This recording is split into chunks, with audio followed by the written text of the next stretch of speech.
Hello, welcome to my garage here in Cardiff. And this is obviously my bike, my Paris Dakar Airhead, original Paris Dakar. Originally belonged, well, I bought it from a guy that many airheads will know called Gary Burton. Gary has been restoring, his thing is the sort of either restoring, well, all sorts of airheads, but in particular, he does lots of lovely custom jobs on and creates sort of off-road style airheads. Anyway, this was his personal machine. This isn't actually one he restored. He bought it all running. It's entirely original. It's not been restored, so it's all the original paint on it. I've just done some little touching up jobs, kept it very minimal, tried to keep it as original as possible. But this is very much my riding machine.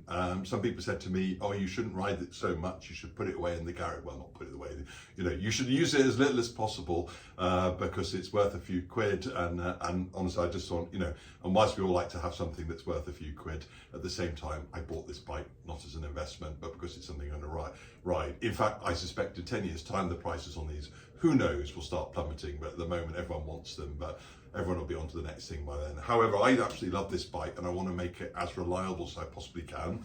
It seems pretty reliable. I've had it the last year. I've done a good 5,000 miles or so in it. In particular, I took it to Spain on the ferry and then did a couple of thousand miles while I was over there. And I also put a dual seat on it and took my wife Sarah, and we went up to see the TT from, it's not a massive journey, but again, you know, we had it all with her riding pillion and everything.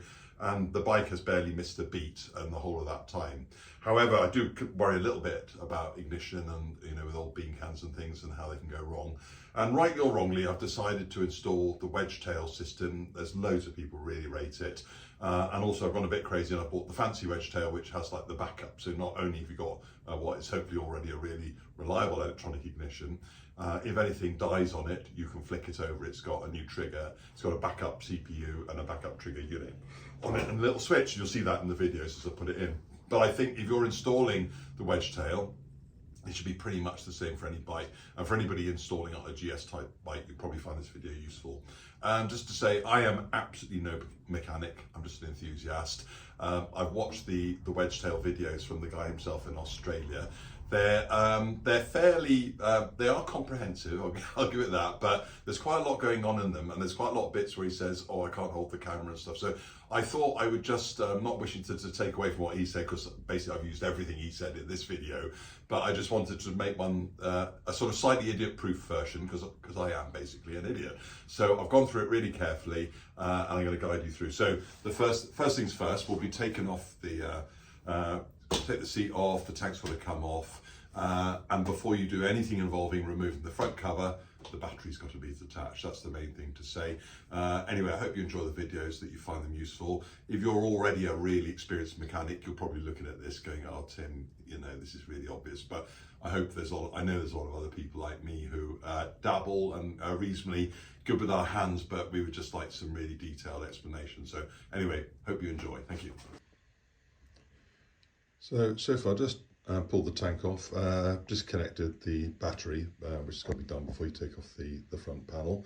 But just first of all, just sort of show you the existing unit that's here, which is working fine. I'll be keeping, just in case I ever want to restore the bike back to totally to original.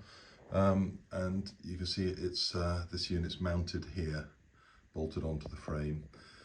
There are a couple, I can see at the moment, two earthing cables going under it. There might be more, I think it's two, but it's important to retain those. And I think the main thing with this is, once I remove it all, is to give all of this a really good clean, just to make sure you've got a good earth. Happily, there's very little corrosion going on here. I can't see any, in fact. Which is a good thing, but I'm going to give it a good clean, and also I'm going to be cleaning up these connectors as well here while I'm at it, and just about any other bits I think I can give a good clean to, and just check the leads as well, just little things like that that you can't easily access until the tank's off. So that'll be the next stage. So to remove these hex bolts, I'm using, you need an orange one, and that's I think it's number 5 is the size on that one. And you'll need to free these up on here, already loosen them a bit. But the first thing is going to be to removing that, and there is a connector then. But I think first of all, let's get this unit off so we can see the connector properly, and then we can look at how we're going to remove that, because it's got a couple of retaining clips. Okay, so I've removed the two bolts there that retain that. Just behind the top one, you've got, there's two earths there, and usual warnings about making sure they're nice and clean, cleaning them up before putting them back on. I can see at some point somebody's already been at those by the looks of it, and you can see that they've given it a nice, already given that a nice clean and a bit of a sand there, so they're getting a proper earth on that. They've removed the paint there. So when I clean all that up, I'll be really careful to sort all that out, so we've got a really good contact. Right, so here's the unit down here. So you've got a plug here. Now I've already, because I've only got one hand here, but there's a plug here, and basically there is a metal clip. And my heart was sinking when I find these fiddly clips, but actually it's quite straightforward, because all you do is this little bit here. I actually used one of these little pointy braddles, what they're called, because you can just get the tip of it just under that, and then I just pulled it out a little. You can see I've already loosened it there, and actually I think that is enough. Even just pulling it back that much will be enough to then remove the clip. I'm doing, you can see that side's free there, so I've got to just unclip the other side. It's actually just one big clip going round, but I think you just need to prise that back just carefully so it's not damaged, and then the whole thing will come out. I'll just show you in the next shot. So there we go. I just ease back the clip on that side, and then I ease back the clip on that side with just a pointy, either a very small screwdriver or some sort of bradawl, and that loosens this, so you can, it'll just should come out without any resistance. So there's the old unit. You can see the connector there. As I say, this one is working fine. I will be keeping this because I think it's probably worth hanging on to this, so if I ever want to, I can reinstate the original electronics. But let's have a look at the plug underneath. So I'm just going to, clean it up a little bit, make sure it's all clean, and that should be a straight swap on this. And look, you can see the clips now, how that one's been prized out slightly. I say prized, it should just come out without any great resistance, but that just retains the whole thing shut. So that's that bit done. So the next bit will be really just cleaning all this up. As I say, I'm going to get these contacts off and just give them a clean little bit of WD-40. Any other things, I'll have a little look at the relays as well, just check these pins are all nice and clean while I'm at it. I think that's most of the stuff, and I'll have a look if there's anything else down here with obvious clips on it. I'll be just removing any relays, having a little look, giving a general clean. Also, before the new unit goes in, which has a similar bracket, but I think it's going to be at an angle, you'll see in a bit. On the Wedgetail video, he points out about anywhere where these wires are going to be touching the bracket. And remember, the bracket's going to be a bit more angled, so there'll be a bit more contact here. He wrapped these in that sort of very stretchy, rubbery tape.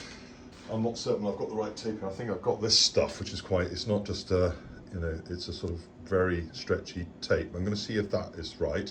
I mean, as a set of that, I expect you could just use a bit of electrical tape, but basically you just want to do something just to cushion all this from the back of the bracket so that you don't get wires wearing on that. Anyway, I'll show you that in the next shot.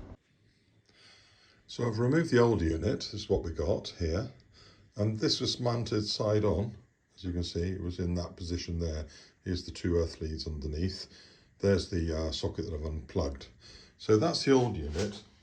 Here is the new unit here. So similar-ish sizes, but this one, I haven't bolted on yet because the bracket is quite different. So you'll see the old bracket mounted side on like that. The new one is going to be at this sort of angle. So it should take up about the same space. But remember I mentioned here about these cables down here, and this is actually quite hard on there. So I definitely just need to look at, I mean, they are already wrapped with something, but just some additional wrapping here to, obviously I can push the wires down a bit, just got to be careful with all this. I'm going to push them down just so that that can all go in, and that this metal edge here is not cutting down onto there. Also, we've just got to consider then the connector, that's it there. So that's going to, looks like it's, I'm not going to put it right in, but that's going to fit nicely. And you can see the little metal bits which will then be pushed in to locate it. So I'm just going to, first of all, I'm going to say this isn't bolted on. I'm just going to mount the bracket first of all, wrap these cables, get everything ready, and then move on. I mean, it's fairly straightforward stuff, but I'm just trying to show in some detail what's going on here, just so people can see. And as I say, I don't think it matters whether you've got the fancy dual trigger or you've got the basic unit. I think it's all going to be very much a similar size and fitted in the same way. Okay, so I've cleaned things up. I've been squirting around a bit of WD-40, just any connectors I've been able to disconnect. I've been just cleaning the connectors and everything. But these cables coming into the here, I've used a bit of this, sorry, I don't know the name of this, rubbery tape.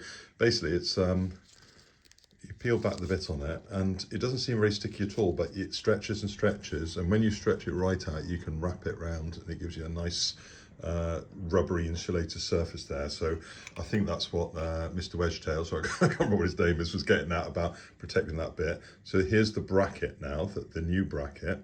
So let's get it the right way around. It's going to be that way around, and you can see it's going to, because it will push down on that, but at least now that's going to, you know, you've got some vibration stuff, you're not going to sort of slowly wear your way through those cables down there. So I know I've gone on about this, but I think that's, I'm just pleased with that now. So the next thing I'm going to do is I'm just going to reconnect all this. I've cleaned up that contact there and just get that on, and then I'm going to mount the unit.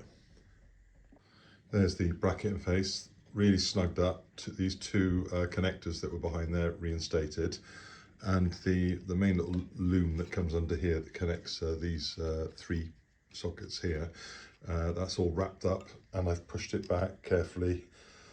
So it is against the back of the bracket, but as I say, I've put some tape there. I think a push LX tape would be just fine as well on there, but you definitely want plenty there, just because that is gonna is pushing against the back of that bracket there. So you don't want that wearing out over time. So next thing, I'm just going to mount the unit here. Now you can see the connector's ready to go down here. It looks, even though the angle's changed slightly, looks like it's still going to connect just fine onto there. So I'm just going to connect that all up. When I put this, put the plug back on, the little metal bit, little clips there, I'll make sure they're open when I put it in. This, I can see this one's closed up. I'll open it back up again, and then make sure then when it's all back in that I close it up. I'll give it a little squirt of WD-40. Again, on the Wedgetail video, there's mention of some sort of rubber insert. Well, there was no rubber insert when this came out. It all seemed quite dry in there, so I think this is correct anyway. That, as I say, I'll give it some WD-40 just to make sure we've got a good contact in there and there's no dirt or anything around it. So I've put the unit on here. I plugged it in before I put it on, or you could possibly put it in place once it's on. And the clips, they do actually click in quite nicely and firmly for this socket here, the plug-in socket that you've got down the bottom. There's a bag of bits that came with the bracket. I'm not sure what all the bits are for yet. I think some may be for if you're using different models, but there's definitely 2 nuts that are the correct size and 2 washers here that are the correct size. So I've started putting one side on. So these came with it now, so I'm just popping on there a washer, and then there's a nylon nut. So I'm going to nip those up. And again, I mean, you don't want to go crazy with these things, particularly as they've got the little nylon inserts, so they should stay in place. But I'm just going to screw those up now. And that's this bit completed, I think. Okay, so battery foam definitely disconnected. I've strapped this up here. You could actually do it with the bike on the floor, but obviously it's easier, we can get it up in the air a bit. If you've got a GS like this, because the mudguard's so high, it's really an awkward position. So I think this is going to be the best way to do it. I've just put the wheel at an angle, tipped it all back, and just strapped it down the bit. I probably need to do it a bit tighter than that, actually. I'll just secure it a bit better now. But anyway, at least now I can get at the front cover. So it's the usual deal. You've got the, I can't remember how many it's got. I think it's just the 2, isn't it? But anyway, I'm going to find the correct Allen keys for these, and then I'm going to remove this front cover carefully. And usual dial warnings when you, it's absolutely filthy. I should give them the bike a bit better clean before I started on this. But anyway, when I get that cover off, I'll give it a good clean. And then we can see what's underneath. Okay, so I've got the front cover off. Here it is, down here. It's just the 2 bolts that hold that. That's the same size.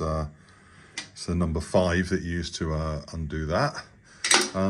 Right, so here is, I think it's the bean can, what they call it, down the bottom. So this is what is coming off. And if you have a functioning one like I do, you should definitely hang on to that, because they change hands for good money. And also, if you want to reinstate the bike at any point, you've got the original parts. Now, I think I'm right in saying that what's connecting this electrically is you've got this cable coming out around here. And if I just trace it around my finger, it comes up round the alternator here and comes up.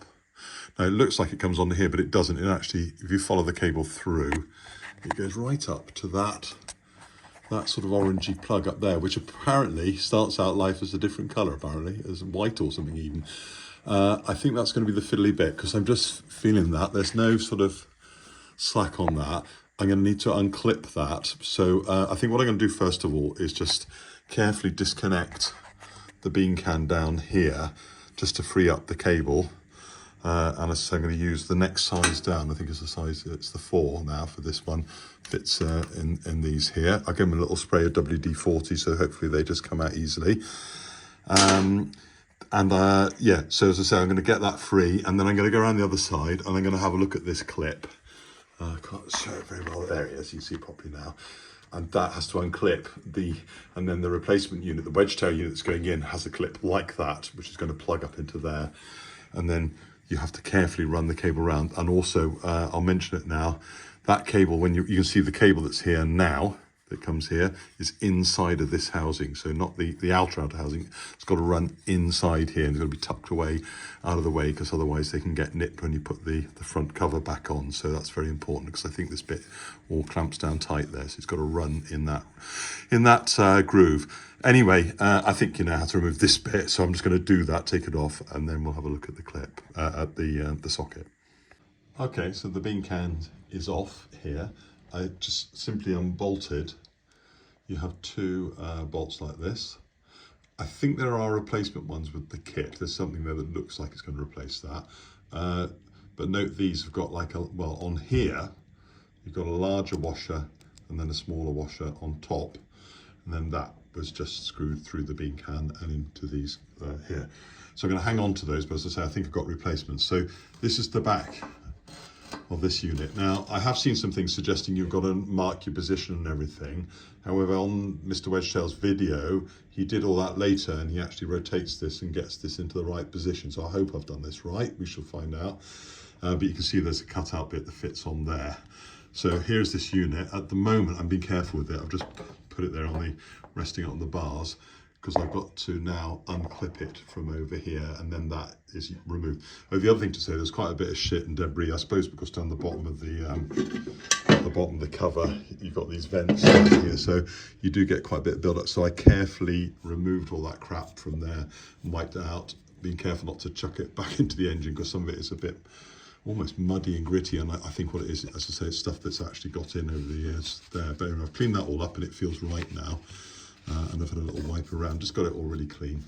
Yeah, so next thing is to disconnect the unit, and as I say, hopefully that'll come off in one piece. Apparently these clips, not that one, sorry, these clips, where is it? There it is, have got a habit of falling apart, but of course the new unit has a new clip on it, but hopefully that will all come away nicely now without falling apart. Okay, so I've brought the bean can up there, and I've just put it in a place there where it won't fall down. So there's lots of slack now on that's the plug I'm going to disconnect. So there's loads of slack on this side, and you pull it carefully. There is a little bit of give, you don't want to go crazy. Now, if you look there, you can see glinting either side of the plug 2 metal clips, and they're a bit like the clips on, I think, on the other one. So I'm going to use this to push one that way and one down that way. Now I'll have to just turn the camera off while I'm doing that, but hopefully that's what will happen. If it pushes out, it should just completely free the plug up, and then when it's put the new unit in, I should just be able to clip it back the other way, and similarly just click the clips back in. So wish me luck. Yep, happy with that. I just did exactly what I said I was going to do. Look, there's the other half of the clip. You still see the metal clips. Bit fiddly, that's as far out as it comes. I'm sure you can dismantle the whole top if you need to get access to more, but hopefully you won't have to do that. And this is the clip that's come out. It's all in one piece, it's not fallen apart. So now that's part of the old unit, and I'm going to unthread that over here to remove it. And then it's time to start looking at how we line up the new units, and how we set up rotate the engine to get everything in the right position. So I just thought I'd do a little comparison of what's come out and what's going in. So here's obviously the unit's just been removed, and there's the cable coming out of it. That cable, so there's the brackets, that was the cable coming out the top of it. You can see that just slightly to one side of the lug here, and you got your plug on the end. Here's the new unit. It's a little bit shorter. That's good, there'll be more space in there hopefully. Similar arrangement, you can see it's got this thing on the top. It's very, very similar the way that works. This comes out in a slightly different, so this one comes out there. This one comes out over here. I don't think that's going to make a lot of difference. Now, in a mo, I'm going to start doing getting things ready, lined up correctly over here. But what I do know is the unit, when you put it on, is supposed to be with the bird the right way around and the point going up. So when this goes onto the bike, it's going to be that way up, like that. And I know you put it on, you know, you snug it up, not you just so you can still move the unit, but it's in place, if you like. And it's going to be this way around, and I think you can do it clockwise. So that's the next bit here. But I think what I got to do, so next things I'm going to do though, is I want to get the things lined up correctly. So I'm going to take the plugs out so they're not resisting the compression.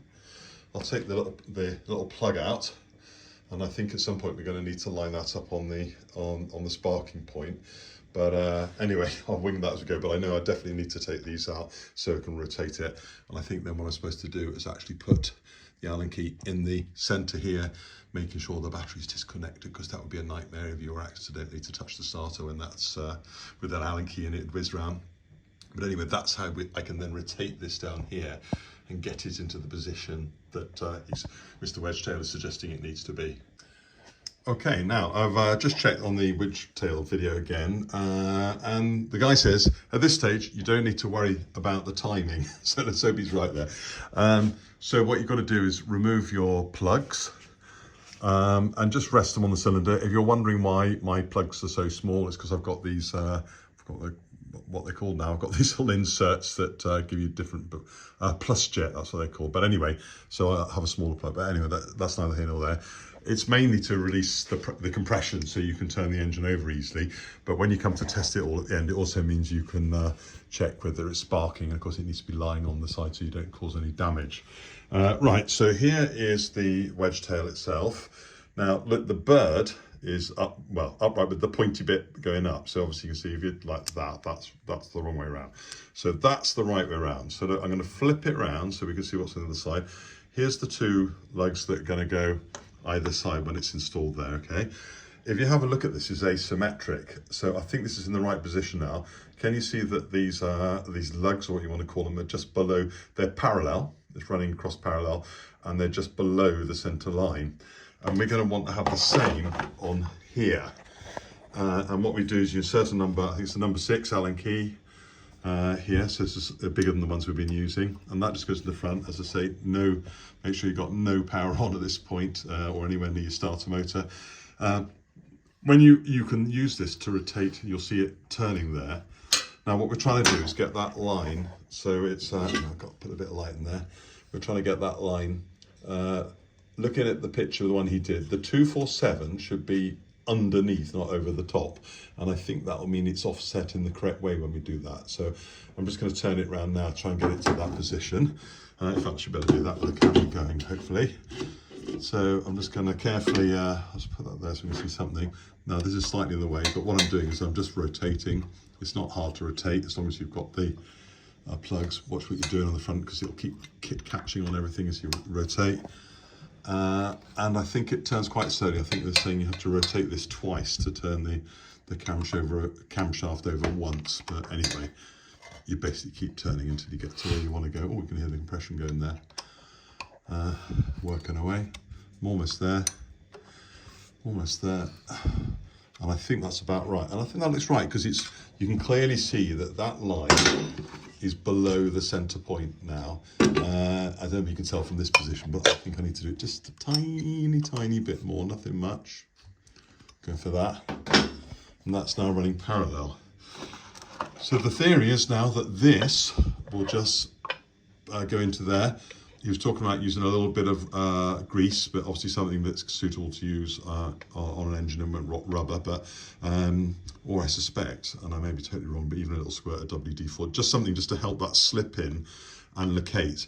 And then we're going to bolt back on using the bits I took out, which I'm just looking for down here. So they're here. So these are the old ones. I'm going to have a look now, see what's going on, because these are the old ones, which have got They've actually got 2 little washers on there, but anyway, they're clearly doing the job. I'm just going to check and see with the stuff that's come with it, whether there's any new ones there, and I might use those instead. But I'm just going to switch the camera off for a sec while I do that. But just to say, that's all I'm doing. I'm just going to try and locate that on there, put that all in, and then I'll run the cable round and plug it in up the top and click it in up the top. Okay, so I've put the unit on, and yes, there were some new bolts you can use with it.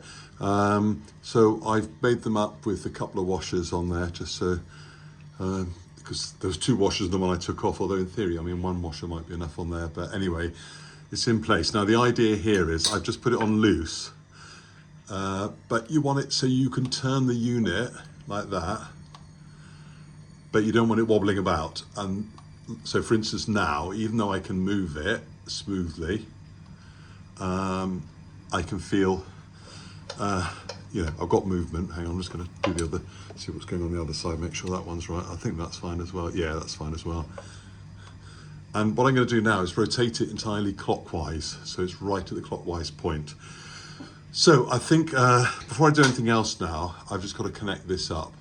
So you have to run it round the, if I can angle the camera up a bit, I don't know what we can see here, but I'm going to run it up round the casing here. Oh, there was a little clip at the top, a little, which I think had probably been added at a later date, but there was just a little cable tie up the top and tying it all up. So I might just put a very small cable tie in. But the main thing, first of all, is just to bring that up here, under all the various cables, round here. Yeah, I don't know what you can see there. There we go. So I've brought that round to here. Right, that's it. So this can go right up the side there, on the inside of the channel, under any wire. Just checking now. Any wiring here? At the moment I'm in the wrong bit. That's it. Under any wiring, and round to here. And then we've got our good old, somewhere up here is a plug, which has disappeared slightly. Hang on, I think I've got it. Right, now this is going to be a bit of a fiddle. So I'm just going to try and show you the end of the, no, everything's in the way now. But I'm going to move the camera in a sec so you can see, but basically I've got to reconnect this plug up here.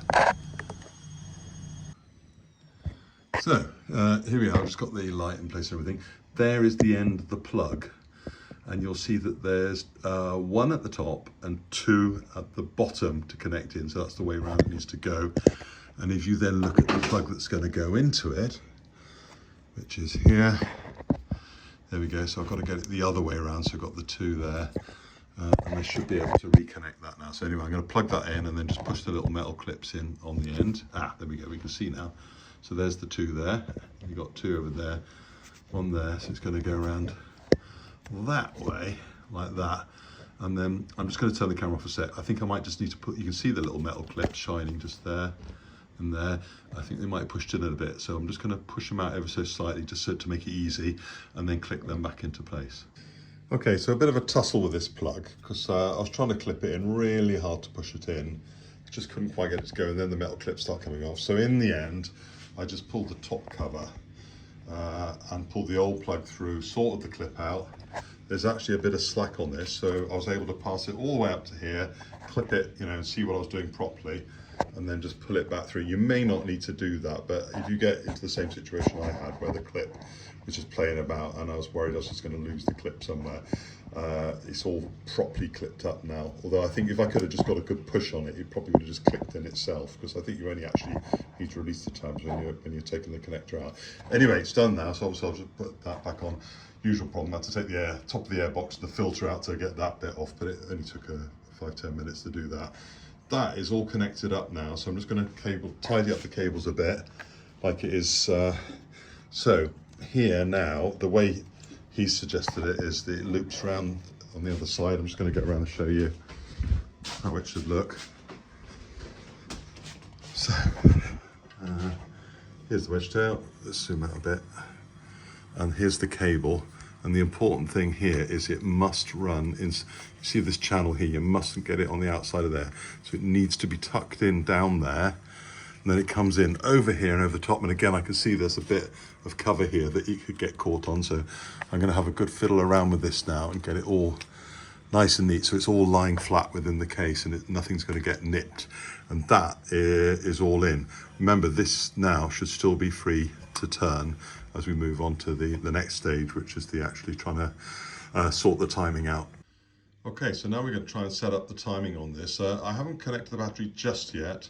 I've still got this Allen key here, which I'm using to rotate the, I'm going to use to rotate at the front. Let's double check and get that going again.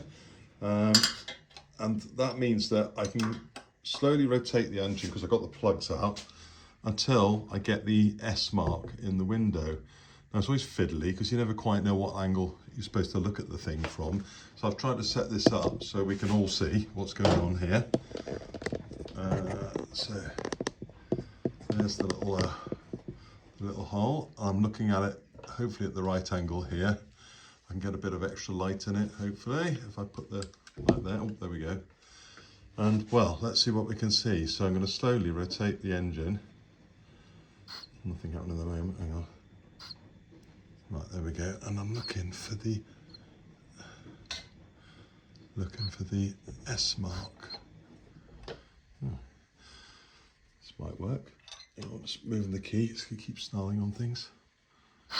Oh, I went too far then.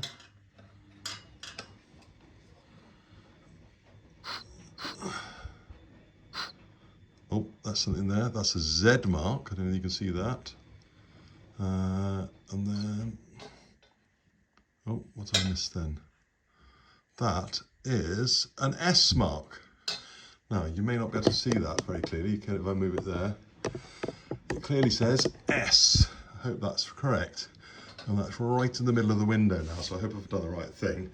So the next stage now is definitely take this Allen key out of the engine. I'm going to clip the thing, so just show you what we're going to do. Right, so we've got the S mark, Allen key out, and now I'm going to reconnect the battery because we need some power now to start trying to work out the position. The other thing to say is that at the moment, this, remember, is free to turn, but it's going to be, I've got it rotated fully clockwise as the starting point. Okay, battery reconnected. It's in, got the crankshaft set. I should say the timing set with the S in the window on this side. On the front, just a reminder that I've removed the key just in case. At some point I'm going to put the start. I'm going to actually try the starter in a minute. So I'm going to turn the ignition on. There we go. Ignition's on. So here's the unit. I've got them both flicked over on the left, which is how it came. I think basically when you flip it on the right, it just brings in the back up on that. So on the front now, this is rotated clockwise, and as you can see, you can move it around, but I kept it fairly tight, you know, so it's nice and smooth, but it's not just flopping around.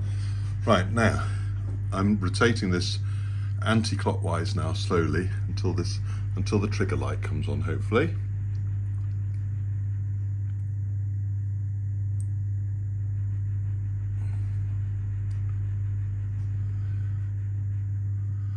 Nothing at all. Let's try again. Ah, there we go. Right, let's try again. So bring this round. Oh, there it goes. Take it back. Right, so I'm going to bring it on till it's just coming on. So I'm just doing it a few times just to get a feel for it. I just want to get at the point. I think that's the point at which it's just on. So now I'm going to nip up these so it's nice and tight.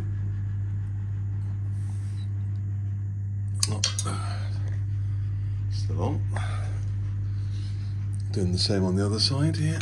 And that one over there. Tighten that one up. Do them a little bit more remo. It's quite hard because you can't get quite the angle you want for this, but it's all the usual stuff. Oh, that's it. I got it now. Get my fingers out of the way of the camera as well to help. Right, so that's on nice and tight now. And just doing the other side. nice and tight. Right, I think that's not going anywhere. I can't move that at all now. So look at our trigger unit, the light is still on. Right, switch the ignition off a sec. So, put the plugs on the cylinder head here. So in theory, if I turn this over now, because it's live, say most important, no Allen key in the front there. If I turn this over now, these are resting on here so it doesn't get damaged, but we should be able to see a spark on that side. Let's check in, the other side is resting in a sort of reasonable position. Just trying to make a proper contact with the cylinder head. And I think that'll do it. I know that looks, hang on, that's not really good. I think that will do it there, right. And now, let's see what we get. So, flip the ignition on. So that's all on, the starter should be live. And we should get a spark if it's gonna do anything. There it is. Let's have a look on the other side. And hopefully we're going to see this one as well. Spark there, bingo.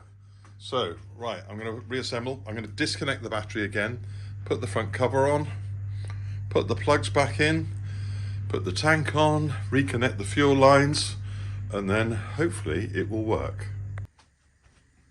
Okay, the moment of truth. It's all back together again, tank's back on, see. Reconnected the battery, front cover's back on as well. Hopefully going to start up now, and here we go. Put the ignition on, flip on the fuel, fingers crossed.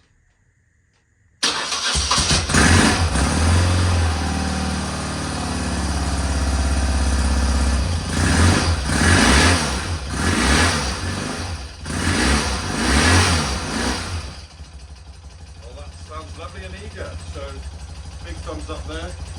Next thing, I'll do some sort of road test, or put an update below to let you know how I've gotten with it.